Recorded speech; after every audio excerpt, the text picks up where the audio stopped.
What is going on, guys? It's Gabe back again on the GOAT channel. Today we're going to go over some tech news for the week.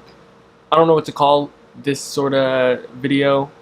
GOAT News 9, something like that. Whatever, we'll come up with the name later on down the road. But for now, I'm just going to go over the most important tech news of the past week. Here we go.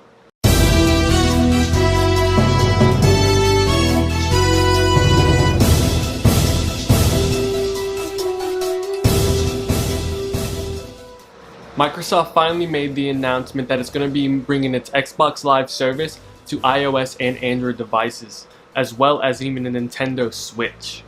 The Software King launched its cross-platform SDK, or Standard Development Kit, to allow developers to basically touch all platforms when it comes to Xbox Live for Android or iOS. When they're creating their games, they could allow them to integrate their gamer score, their achievements, the clubs, the friends list, and even some parental or family settings that you have on your Xbox Live account across all platforms. This is a big push from Microsoft to step into more of the cloud gaming realm. It wants to synchronize all types of gamings across all platforms to ensure a seamless type of experience. What we're looking at here is basically with the Game Pass and the xCloud game streaming service that they've recently announced as well. They're really taking it seriously, and it's something that other developers or other game developers need to start taking seriously as well. And the SDK called Microsoft Game Stack makes it really easy for developers to access all the tools in one right there, so that they can go ahead and develop across all platforms for their games when it comes to basically any mobile games or console games. Now, this is something that's really cool. I'm looking forward to it because I'm sort of an Xbox fanboy. Basically, if I have a game on my Xbox and it's a game that also is on my mobile device, like let's say Fortnite, you'll be able to have your data, all your gamer score, your achievements, all your clubs, all your friends basically on your mobile device, and it will be super easy to access.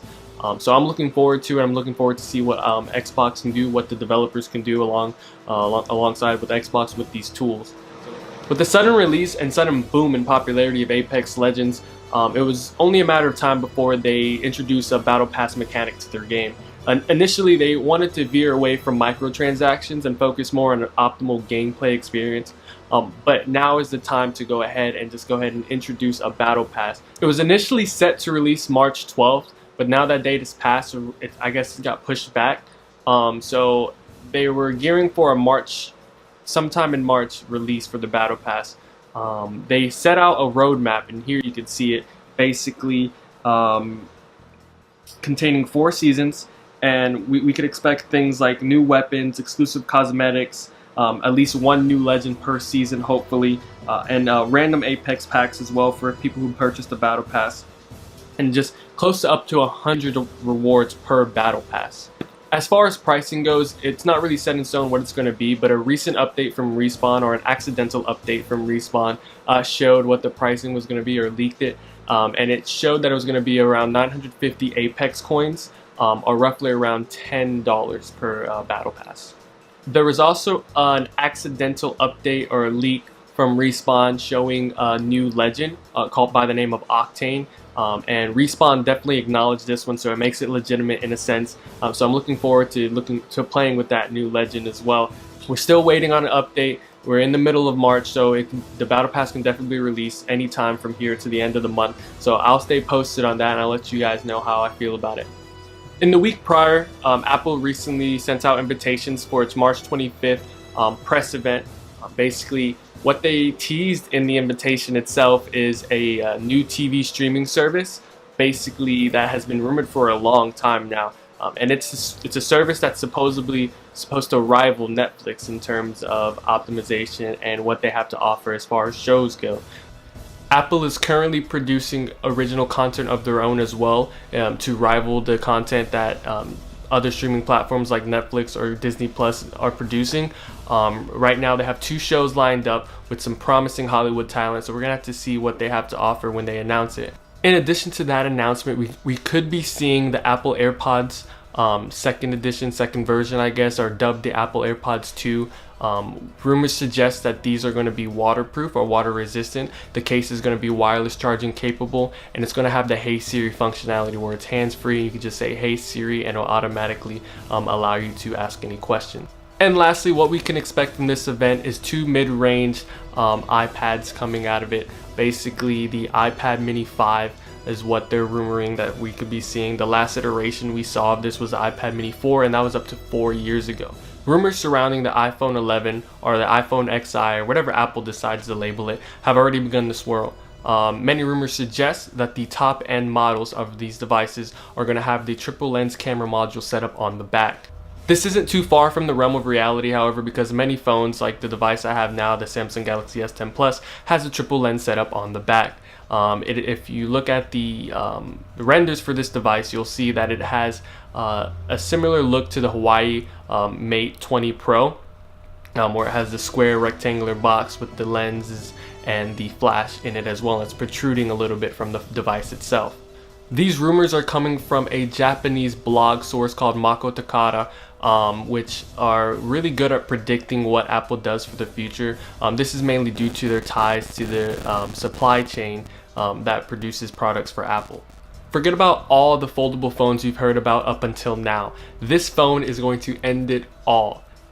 The phone I'm talking about is the 2019 Motorola RAZR. This phone is changing the game on what a foldable phone should look like, and I think it's going to absolutely destroy or change the industry. This phone brings back the nostalgic clamshell design that we used to love and know from all smartphones. It's going to have a touch display outside the device that will serve as a notification display when closed and a trackpad when open. The display is said to be a 2142 by 876 6.2 OLED display. Patents were submitted by Motorola in late 2018, and they show the phone what it looked like when it was open. And it's going to have the 6.2-inch display on the inside and then the display on the outside alongside a fingerprint sensor underneath that. When closed, the device is going to have a squarish shape, which isn't too off-putting. It makes sense just because we have to get the display to match the specifications of what modern-day touchscreens or touch panels are supposed to look like. The specifications of the phone itself aren't the most high-end, of course, as you look at the list here, but the phone itself is just going to bring back so much nostalgia for a lot of people. I remember back in 2004, this phone was so mainstream that when you got the phone, you were just considered popular. It's like the iPhone of the past, and to me, I think it's going to be a game changer in a sense. And when people see this device, they're going to be like, oh wow, that's high end, that's a fancy device, like he got it. And I honestly am kind of excited about it myself, and I might pick one up just to see what it feels like to hold one in the hand. But we're still waiting on an official announcement from Motorola, so when that comes out, I'll keep you guys posted on the exact specifications and what we can look forward to seeing from Motorola itself. Alright guys, that pretty much does it for GOAT News 9, or whatever we decide to call it. I'll pretty much do these videos where I just cover a lot of tech news whenever I don't have an unboxing or review to do. For the most part, videos are going to be coming out every Monday, and I'll just look forward to doing that for you guys. So remember to stay great and have a good rest of your day. Thank you guys for watching. If you like what you saw, leave a like below. If you want to continue seeing content like this, go ahead and subscribe and ring that bell. Thank you guys for watching.